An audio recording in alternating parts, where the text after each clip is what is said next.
John Ejno. Connie, jeg synes måske, at der er ret meget alkohol i vores liv. Hvad snakker du om? Drikker hver dag. Du er da fuldstændig foran. Der er der for lidt. Der kunne der være meget mere, John Ejno. Nu er du da bare du drukket, som jeg ikke har. Hvad? Ej, Connie, for helvede. Jeg føler alligevel en gang imellem, at vi går glip af noget. Jeg kan ikke huske, hvad vi har gået glip af. Connie, følg lige med her. Jo. Jeg skulle have haft et job, men så blev jeg stiv. Jo. Jeg skulle have været tidlig op, men så blev jeg stiv. Jo. Jeg kunne have haft en indkomst og et liv. Jo, måske. Ja, men så blev jeg stiv.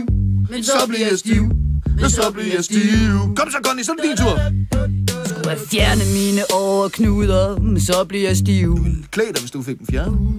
Jeg var træt af lignende en luder, men så blev jeg stiv. Jo, hvad gjorde du så?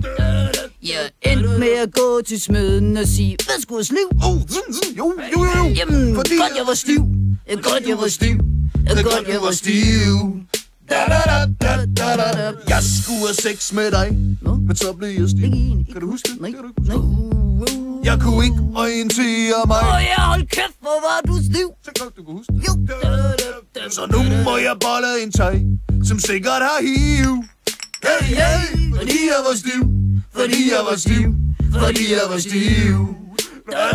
Connie, kom så. Jeg havde glemt at hente min revalidering, fordi jeg var stiv. Jo. Jeg vidste ikke, vi har fået en ny regering, fordi jeg var stiv. Nej, det er fantastisk. Jeg drikker 100 bajer om dagen, ifølge politiets arkiv. Jo, så jeg er sgu stiv. Ja, jeg er sgu stiv. Havde vi vores tomme flasker tilbage, mens vi var stive. Ved du hvad, Connie? Nej.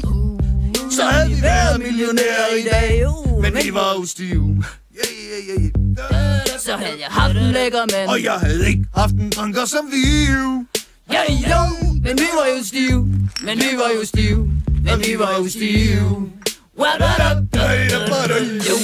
Jo.